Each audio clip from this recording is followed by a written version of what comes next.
He does. That's where you just, do you edit your stuff or do you just let it go? Oh, I really edit it. Oh, okay. Oh, good. Oh. So you can take dead air and stuff out. Okay. Oh yeah, I've learned how to do all that stuff. Oh, great. Good. So I won't stress about it then. I'll just relax. Yeah, just relax. Mm-hmm. That's what I did with the last interview. Okay, great. All right. Hello, bands and fans, fans and bands, and fans of bands. I am Jason Rozecki, and I am here with a longtime friend, Derek Cornett. And we're going to be just chatting and talking about some of his music and what he's been up to, and like probably guitars and lots of other stuff. Anything except for the dog in the background, right after this theme song. All right, let's see. I got some notes here. I got Derek Cornett. He's from Oceanside, California. Did you know you have over 2,400 followers? Yes, I'm looking at it right now, actually. He has 63 tracks, including some of my favorites, like, of course, Hotel California, Make It Feel Good, a collaboration with Edie Brickell, formerly of the New Bohemians, and featured on the Unsigned Countdown in September. I have I Am Sasquatch, which I love. Santa Claus Wants Some Lovin', which is still featured in our Christmas podcasts. And my new favorite, I've heard it before, but I just stopped and listened to the whole thing, Father's Footsteps. Oh, neat. Yeah. Some of the other collaborations he's had includes a who's who of SoundCloud. Like, let's see if I get these right. We got Chris Yachins. Who? Oh, yeah. That's with Greg Hurley. He's from Michigan. And Chris Yachins. Yeah. Yep. Sarah Morgan. Monica Dockery, which I love. Yes. Of course, your buddy, Dave McCowan. Yes. And Chris Sherry. Yes, Chris from Australia. We both have the same birthday. Nice. Plus a countless list of others. You collaborate with a lot of people, don't you? Yes, I have in the past, most definitely. So It's lots of fun. That's kind of the fun part of SoundCloud. Yeah, and that's really, I think that's why the people that stick around, that's why they do it, because it is, it's becomes a community, and it becomes just a way for musicians to kind of get in touch with each other and enjoy each other's company, and you actually get to meet, like just this last week, I got to meet Greg Hurley, who one of my latest collaborations I did with him, and he was out here for a conference. So he and his wife, we just met them for dinner, and we just had a great time. So very nice. Cool.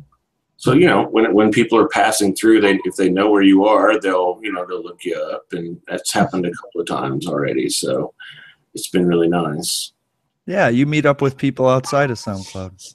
Yeah, outside, most definitely. I got to meet Fred White, who's a fantastic keyboard player who plays with Acoustic Alchemy. When I first started doing SoundCloud, he was one of the guys that was there and did a lot. So I got to know him and went down and saw his show in San Diego, and got to meet him and the rest of the band. So that was really cool too. So. I love that.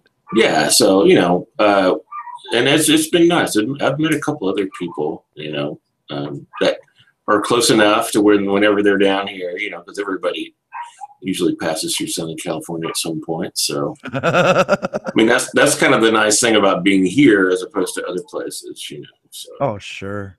But I'm really jealous of some of my European friends, because they seem to. It's really a lot easier for them to get together. So I'm always seeing pictures of them, hanging out, and I just bumped into so and so, or something like that, Well, I think your style of music kind of leans to more of a world sound. You know what I mean?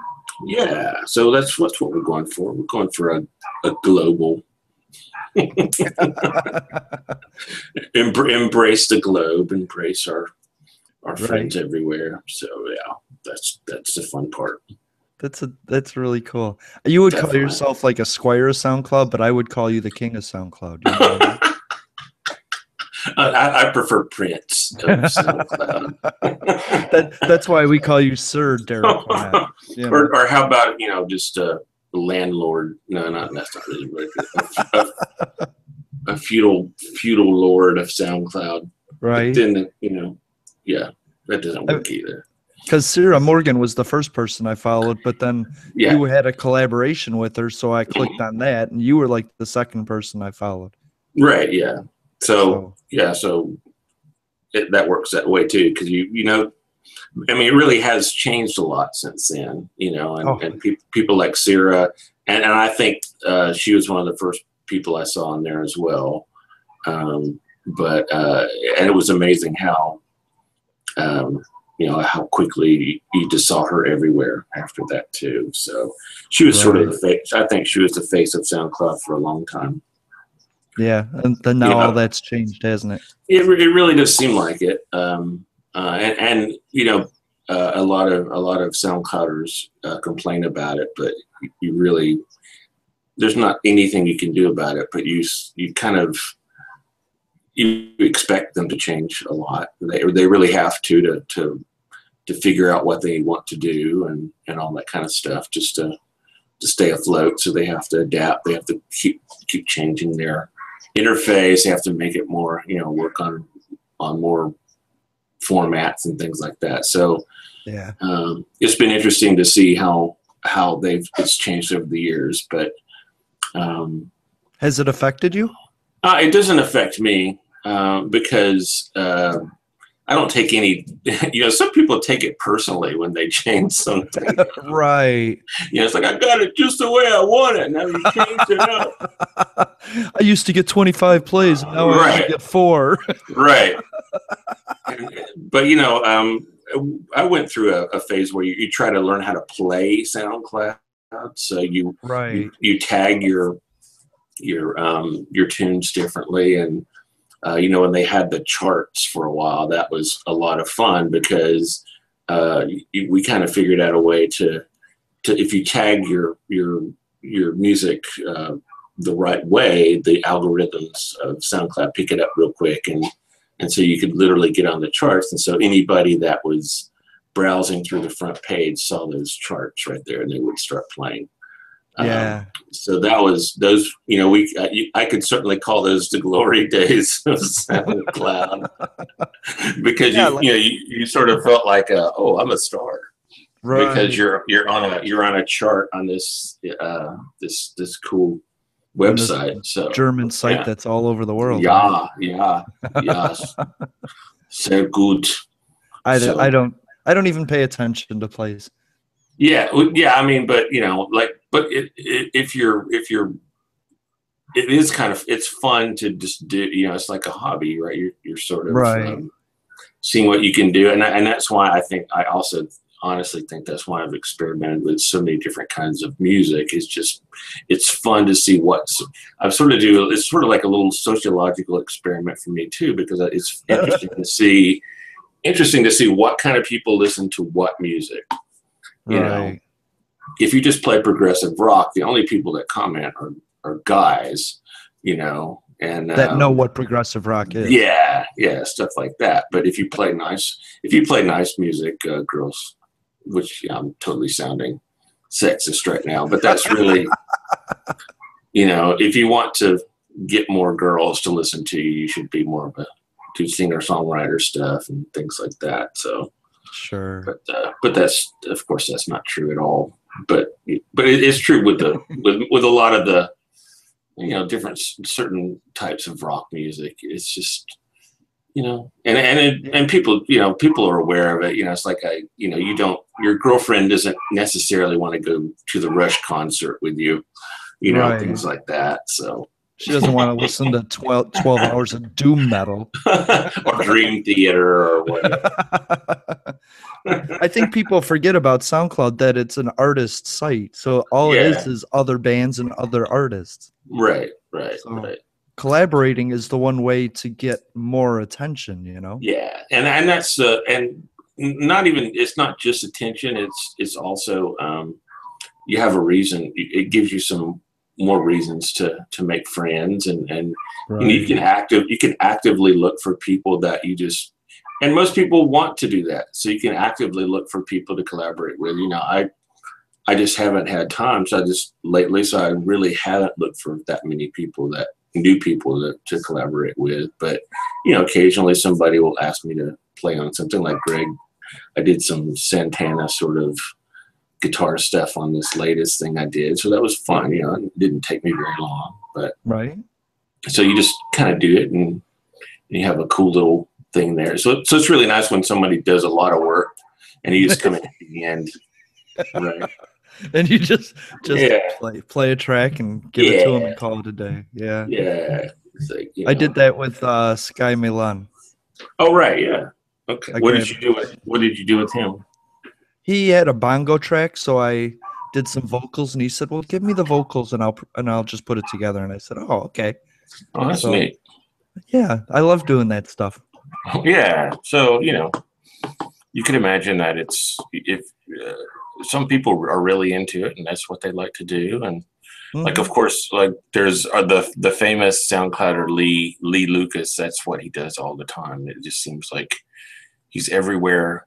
He's like omniscient. He's omniscient, actually. That you talk about some sort of maybe he's just some sort of ethereal thing, right? Spirit that's just seems to listen to everybody's music and comments on everybody's music. So he is the Zeus. He really is.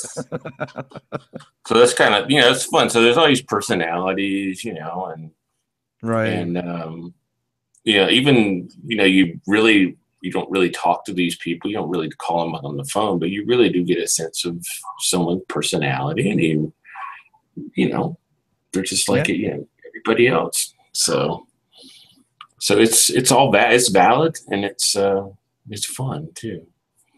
I looked at my Facebook friends list, and over 100 of them are people that I met through SoundCloud. Yeah, and it's amazing how that friends list grows because of SoundCloud too, right? Mm-hmm.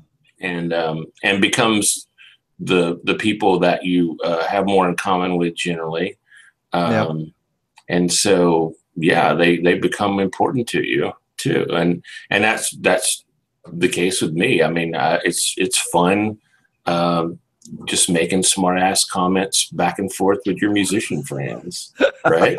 So and we're you tease each other, and you can joke, you can do the Spinal Tap jokes, and people know what you're talking about, and all that kind of stuff.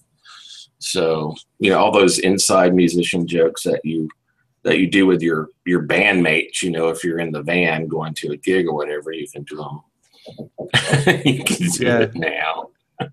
See, it's amazing because you know me from the beginning when I knew nothing about music. That's right, and now you're a media mogul. Well, I don't know much about music, but I can wing it for an hour, and it amazes me every interview. No, that's great too. You've got lots of experience, and just because you wanted to do it too, right? So yeah, and that's what it takes, and that's what I've noticed. The people that enjoy it the most are the people that put the most into it. So, well, I think caring about the people that I'm talking to makes a difference. Yeah. Oh, I'm sure. Yeah. I'm not saving African children, but I'm still helping in a way. No, of course. Anytime we're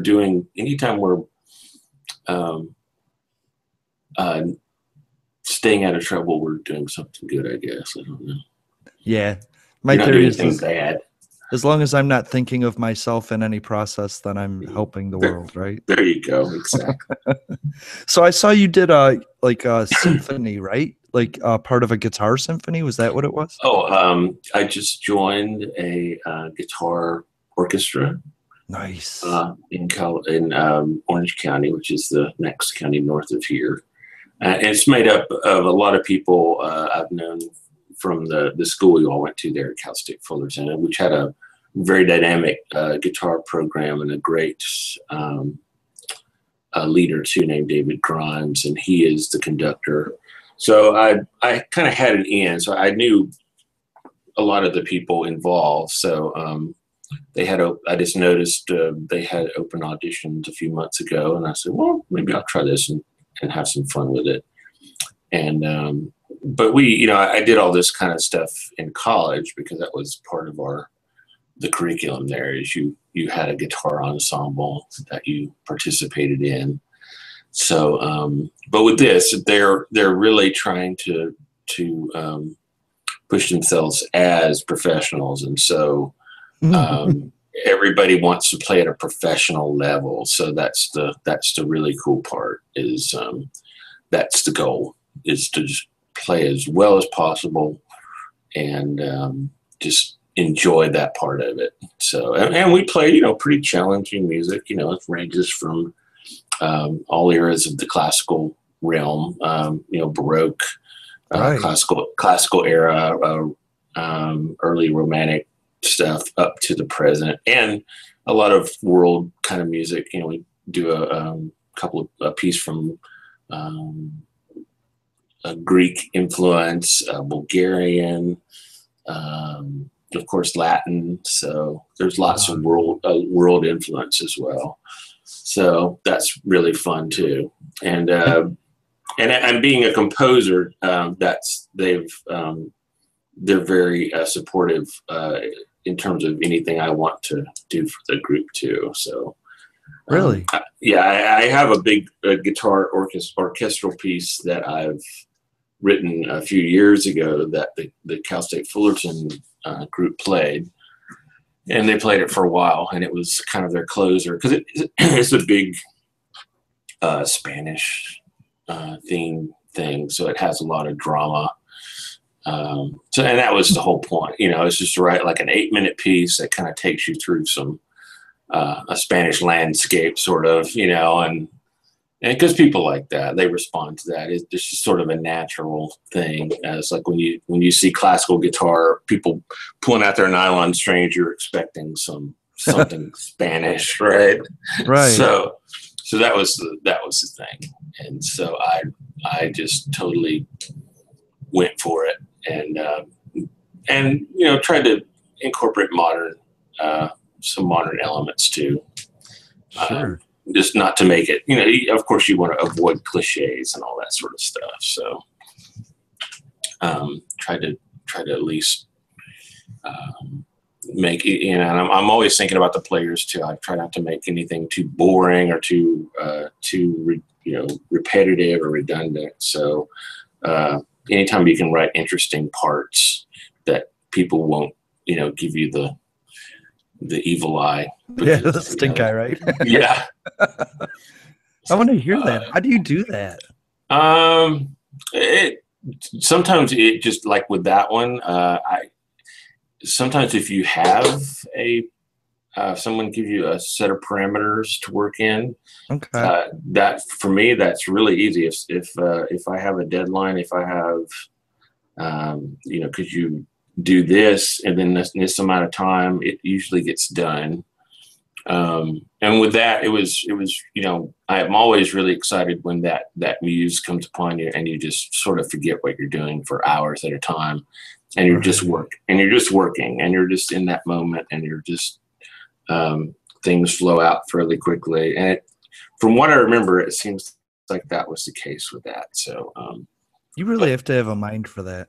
I've studied music my whole life, pretty much since I was 12, and just the composition came in fits and starts, because in college I just played around with it a little bit. I didn't really take any composition classes. I just sort of picked it up, and of course classical guitar, even at that time, there's you always need more of the repertoire, and because the way it just started out, it was fairly limited, and you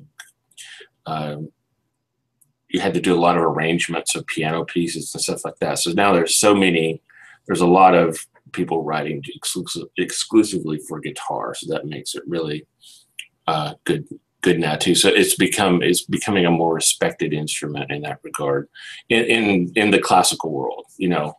Right. There's some classical guitar players who are world class, players on the level of whoever you can think of, Yo-Yo Ma or any of those kind of people that have that sort of respect. It's a legitimate instrument now, and of course Andres Segovia, the sort of the founding father of the modern classical guitar. That was the goal, is to kind of bring it to the forefront and get it out there and make it a respectable instrument, not just something a dance band would play or something that would be in the corner making little plucky noises, while everybody ate dinner or something.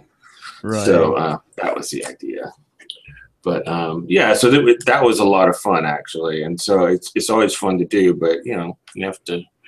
For me, I have limited time, so I don't really. That's not a focus now. I really enjoy playing, so composing is the second thing I'll do. It's a little more than just laying down 3 or 4 tracks. Oh yeah. It's you have to think in terms of structure. It's like building a building. You have to think about the way the parts harmonize. Aesthetically.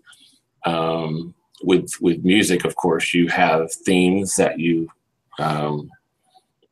melodies that you really want to feature. So you figure out a way to do that, to really bring up, get a really it's just like a pop song. You have to find hooks, right? You have to find musical ideas that you can elaborate on and kind of put it through the blender and see what comes out on the other side too. So it's, and that's what composers do. They recycle. I mean, that was something I learned pretty quick in the when you're in school and you're learning about all the famous composers and stuff. That's what they did really well. So when you analyze these pieces, they're not always coming up with new music all the time. They're taking ideas and just expanding on them. So that's the fun part. And so and that's what I think I did fairly well in that piece, is able to take a theme and develop it and take it through some different, it's like painting a portrait or a picture or something, and maybe you're just drawing straight lines, but the lines will be different colors, there'll be different lengths, there'll be something like that. I don't know a good way to explain it, but no, I totally get it. It's all in the layers. Yeah, there's lots of metaphors you can come up with, but sure, maybe I'll come up with one. But you put some white paint on some blue paint, and it's a cloud, right? And it's a cloud, exactly. And everybody sees it. And everybody knows that that's a cloud, even though it doesn't necessarily look like a cloud. Exactly. But in my time of art, I would do stuff, and then I would say, that doesn't look like a cloud. And everybody would say, that's a great picture. And I'd go, wow, really? Exactly. Do you have that with your music, where you can pick out all the points where you're like, I just don't like that right there? Oh, of course, yeah. But yeah, there's some things you regret, but you try to work all that out before you actually, let people listen to it. You do. Right, yes. You do. Not me. I just go, whatever. No, that's true. Some people do that. They just let it go, and that's, good for them. But I did at the very bottom of my SoundCloud page, I did a orchestral version of that. So if you ever want to listen to that, it's like one of the first things I uploaded. But it's called, it's way down there. It's called Los Jinetes Enmascarados. And so so that it was originally conceived as a guitar orchestra piece, but I got a hold of some orchestral software, and so I arranged it as as an orchestral piece, which is actually that was a lot of fun too, because it's much more dramatic when you use the palette of an orchestra. So that was kind of cool too. So you've got percussion, you've got all these different textures of woodwinds and strings, and so that makes it kind of, so it sounds kind of like a soundtrack sort of. So I really like that too. But that wasn't the end. No, the first time through, it was just it was really written and conceived with a guitar orchestra in mind, and we might bring it back to this. The director mentioned it to me a few weeks ago that he would like to take a look at that again and maybe introduce it to this group of guys too. So that'll be fun, because I've never actually played it with anybody, so it'll be fun to play it. I've only really heard it a couple of times, people, orchestras playing it. So it'll be fun to be involved and kind of work through it with a group of musicians. I think that'll be the really fun part, is to kind of whip them into shape, because I know what I want to hear, and it'll be fun to kind of see if I can get that out of somebody, which I've never really had to do. So that might actually be kind of fun. Are you the most talented person in this? No, there's some. That was a trick question, wasn't it? No, you're trying to trick me. Really, well, really my narcissism. Is there somebody else in charge, or are you? No, I just joined, so I'm a rookie. So okay, so you're just sitting in doing what you're told. Yeah, I play in the second section, which is kind of like if you think of it as like a string quartet, which right. the violin on the left hand side, they're playing a lot of melodic stuff. The viola is doing supporting interior harmony stuff. The cello, so you got a couple of violins and a viola and a cello. So it's kind of like a second violin, in there. So okay.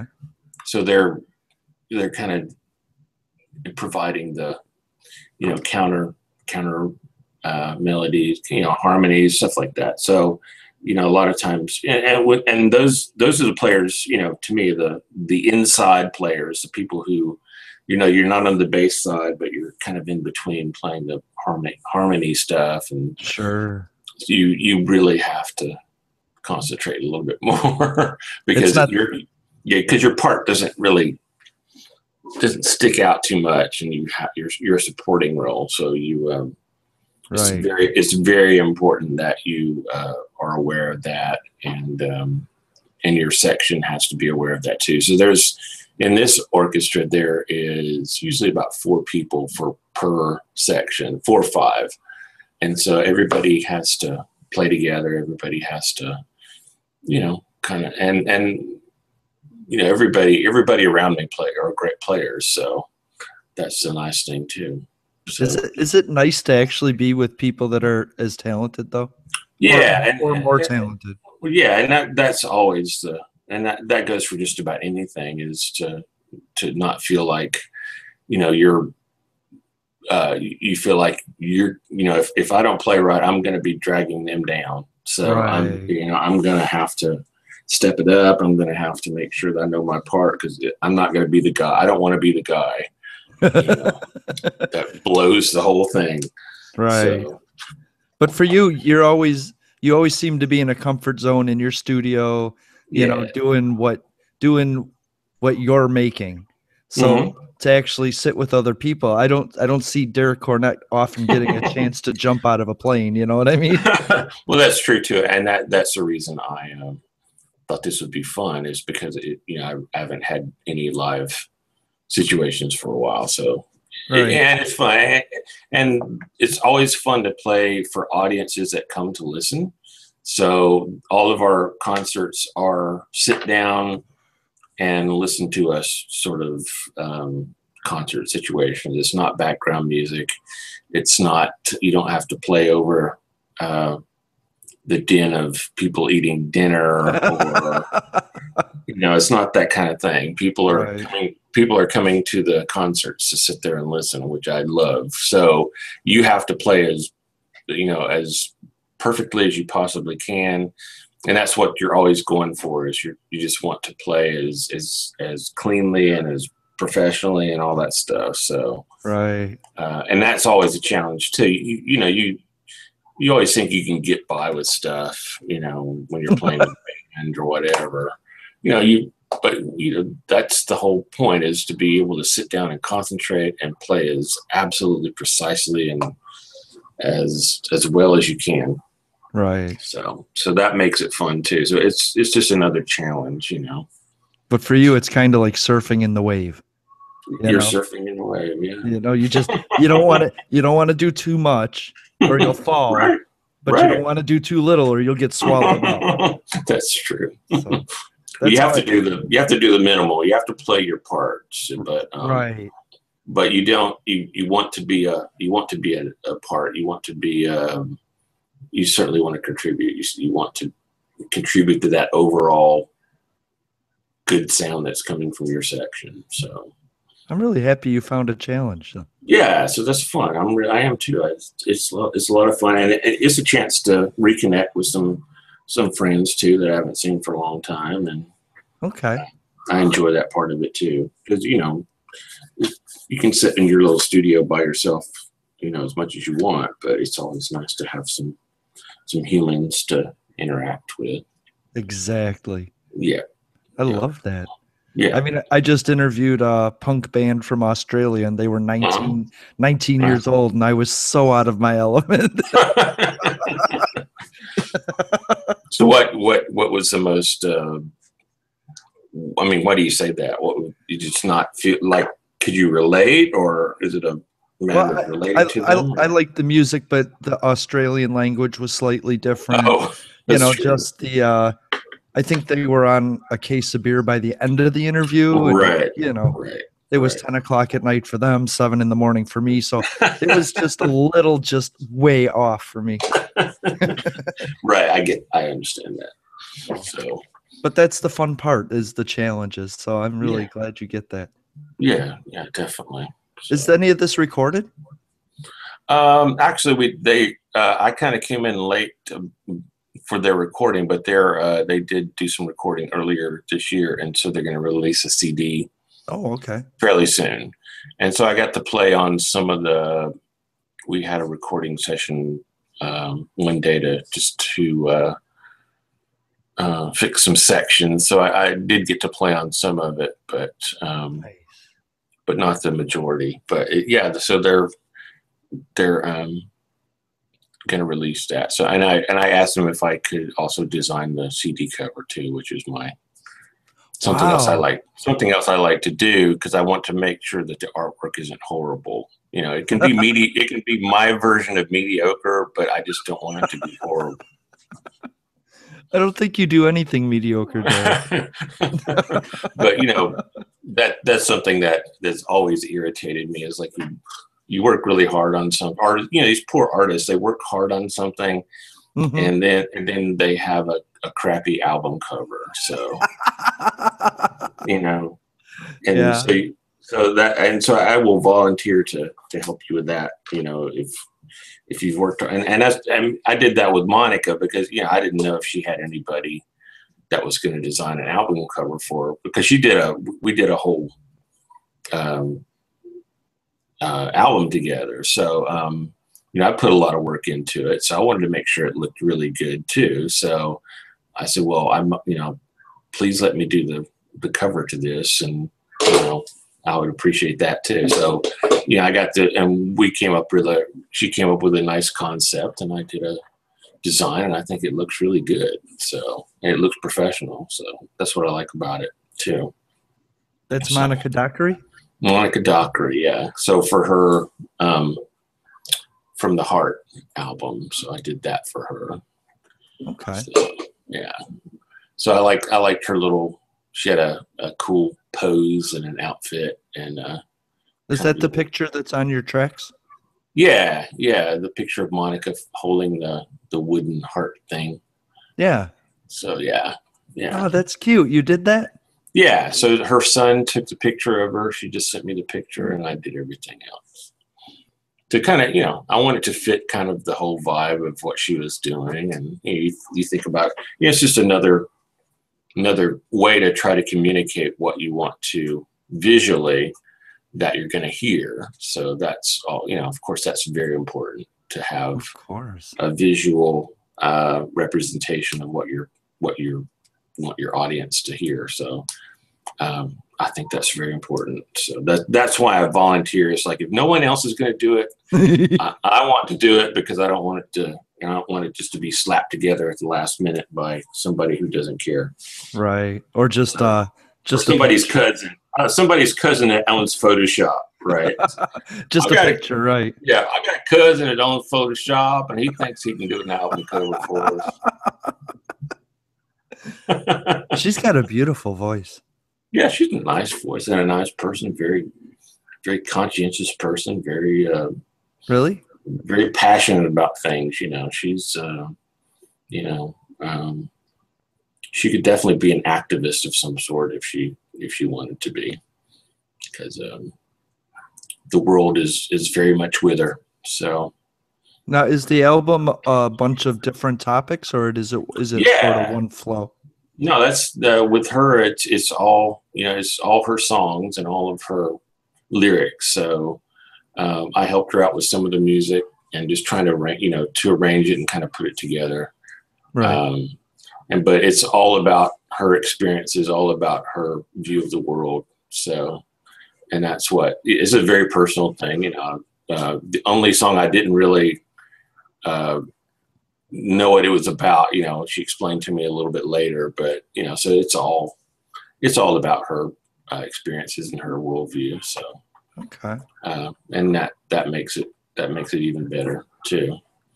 So it wasn't done for any other reason than to just it's just a personal expression. So that's always good. Yeah. Now I have to go visit her page. I listened to one of the songs on your page. Yeah. And you can listen to the whole thing on Bandcamp too. Oh, okay. So the whole album is on there, so you can get a better sense of, because every song is pretty different stylistically. I tried to keep it as minimal as possible in terms of, you don't want to overdo things. But I kept that in mind, is just to make it seem a little more personal and a little more intimate. Not to just overdo things, So it'll have drums, bass, and a couple of guitars, right? Maybe a cello or something, a little strings, or like the one tune, it was just all drums. So it reminded me of an African song. So I just put African drums on it. Yeah. So, because she had all this kind of cool vocal stuff going on, so I didn't want to get in the way of that. So I just made it more percussive thing. So, did she give you musical direction? Did she already have music? No, that was the thing. It was like, could you help me out with this? I really want to. I have all these songs, and could you just sort of produce it for me, or whatever you want to call it? But right. So I took her raw musical ideas, because she didn't have a lot of experience recording and stuff like that. So, but her vocal tracks were good enough to where I could work with them, and she would play and she's just learning guitar too. So, but I could kind of get a sense of what she's trying to accomplish harmonically on the guitar. But of course, I'm gonna add my fancy stuff to that. Oh, sure. Be all fancy and all that. So you just breathe fancy. Yes. So I don't think you could do a song in just 3 chords. He's a fancy lad. So she had a basic, like, sort of a metronome. Yeah, and that was that. She did, and of course that's always helpful. She did have a metronome, and I could actually tell, kind of, I could work with her raw tracks like that too. But yeah, that was the fun part too. Is I totally surprised her on a few things, because she had no. I might have heard something that sounded reggae, but she wasn't thinking that. So, it was that sort of thing. So I really did and tried to do a variety of not really styles, but just vibes. Right. Because, you know, it's with her, it all has I think it's a fairly cohesive thing. We're not trying to go off on too many things that don't work, you know, it don't work as a whole. So Sure. so that was, you know, that was a fun little project, and it was a good timing too, because that was the couple of months I was at home with my Achilles too. So I was at home for you know, a lot, so I could work on that while I was recuperating too. So Nice. You had a little yeah, project. Did yeah. did she send you back to the drawing board with anything? No, you know, we didn't have to go, you know, around too much. Of course, we had to discuss a couple of things because I did alter some stuff. I Okay. sort of I had to insist on a couple of things, but not too much, just because I ran out of time. I just didn't have, Right. you know, she wanted it done by a certain time, and I just didn't, you know, we sort of ran out of time too. Sure. So, Well, but you know, yeah, that was the easy thing, is, you know, she was pretty wide open to whatever. And, you know, whenever somebody gives you that kind of freedom, you know, it makes it a lot easier too. makes it So, effortless. so yeah, so it was a fun little project, and we did a little concert at her house and for her friends and Really? stuff. So I went over and just, you know, set up some chairs, and so we had a little album release party. So that was fun too. Her nephew is a magician, so he did magic tricks and stuff. So Oh, no way. that made it that was kind of cool too. So he warmed everybody up. Did he? Yeah. No, he's great, actually. Apparently he auditioned. I don't know if you've heard of the Magic Castle here in Los Angeles. It's like it's the place you want to be if you're into magic at all. And so Wow. the best magicians in the world have usually worked there in some capacity. And apparently they have a junior program, and he's like a high school kid, right? So so he auditioned for the junior program, which I thought was pretty, and he's definitely good enough. He's amazing. He did all kinds of cool card tricks, and yeah, it was great. You're being very nice. No, he didn't saw anybody in half, but yeah, no, he did real, like, baffling card tricks. I mean, it wasn't just Okay. you know, it's like, how did you do that? So really good sleight of hand stuff. No, it wasn't like a kid's party clown nose sort of thing. How did you know exactly what I was thinking about? Because that's why I know you. I know that's why you're laughing. You thought it, yeah. No, Sure. it wasn't cheeseball. It was like real Okay. good stuff. So it's like, I mean, wait a because minute. I'm picturing you put all this effort into the picture, all the arranging, the music. You go to the party for this album release. You're all excited, and then a high school magician gets up as the opening act, and you're like, No, it wasn't like that at all. okay. It was, yeah, no, he was great. I really enjoyed it. So it was a really nice surprise, actually, because you know, when you think, oh great, here comes a high school kid with a deck of cards, Right. but no, he was fabulous. So Okay. in like sorcery sort of stuff, you know, I was like, you know, how did he get that card to appear, you know, in that guy's pants or whatever, you know, that sort of thing. Wow. So, Then I'll believe you. Yeah, so it was neat. But so Okay. What are you working on now? what am I? I've just actually been trying to get back to practice. You know, since I'm in the guitar orchestra, and you're Right. playing fingerstyle classical guitar, there's lots of technique involved, and it's I've neglected that for a while. So So that's where your yeah, focus is in the yeah, orchestra right and now. I've been enjoying just revisiting that, and I've gotten my classical guitar sort of repaired and fixed and made it a lot more playable and a lot more enjoyable to play. So I decided to spend the money on that too, and get a really nice, some really good repairmen actually in Laguna where I work. So Okay. I was just able to drop it off there and come back and and feel like I got a new guitar out of the deal. So it was wonderful. They did a great job. I really want to come see this. Yeah. I have to I have to share the one. One of the members filmed it last Sunday. I'll share that with you because it's not on YouTube. It was his personal thing.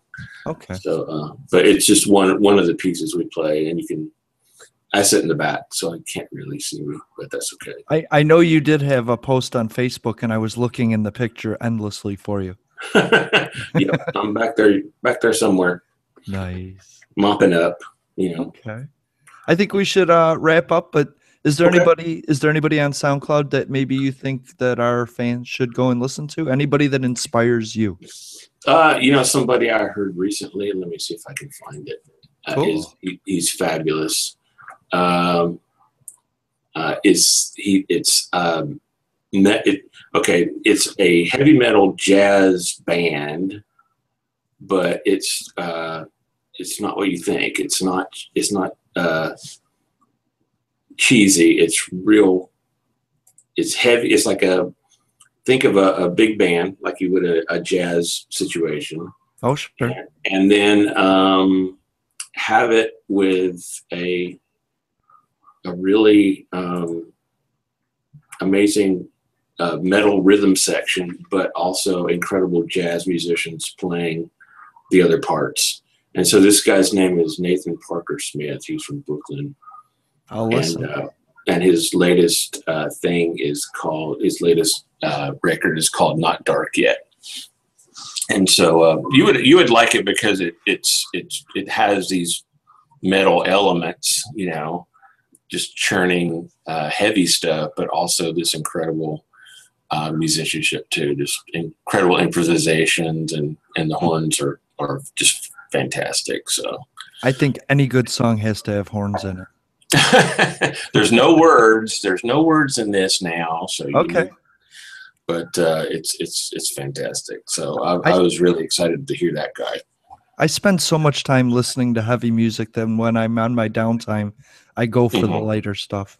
Right. Yeah. So this isn't it. This isn't for relaxing. It's for enjoying. It's for driving fast and possibly putting others in danger. But it's thoughtful heavy metal. Oh, it's great. Yeah. No, it really is like a person that really strides the line between, if there is a line, if you wanted to draw a line between like a really great jazz band and a really great metal rhythm section. If there is such a thing, and there is, because this guy did it. And I think he's fabulous. But and it's fun, and it feels like fun because it is, it's not he's not trying to be tongue in cheek, it's serious music, and right. So yeah, just a cool idea. Yeah. And he's not an active sort of SoundCloud person, and it's not something a lot of people are going to gravitate toward. But all of my fusiony SoundCloud friends love him too. So okay, well then, yeah. I'm going to be sending him a message asking if he wants to do an interview now. There you go. No, he would be good, actually. He would have some interesting things to say, I'm sure, because, he's bending a couple of genres here. He's really, he's blending these two things, and, hopefully he's not too cool to actually talk to you, but that would be a good one, actually. Cool. Yeah, and his name is Nathan Smith, but it's his thing on SoundCloud is Nathan Parker Smith. You got not dark yet. I'm gonna listen to it. I can't wait. Yeah, go check it out. Cool. Hey, Derek, thanks for joining me. Thank you. That was fun. That was And you didn't pause once. I didn't pause once. No dead air. I'm kind of a just talkative, chatty cat. What is it? Chatty Cathy or whatever what do they call this? Chatty Cathy. I love it. Chatty Cathy. Yeah. Well, we'll be doing more. All right. Well, take care of yourself. Good talking to you. Thanks, Derek.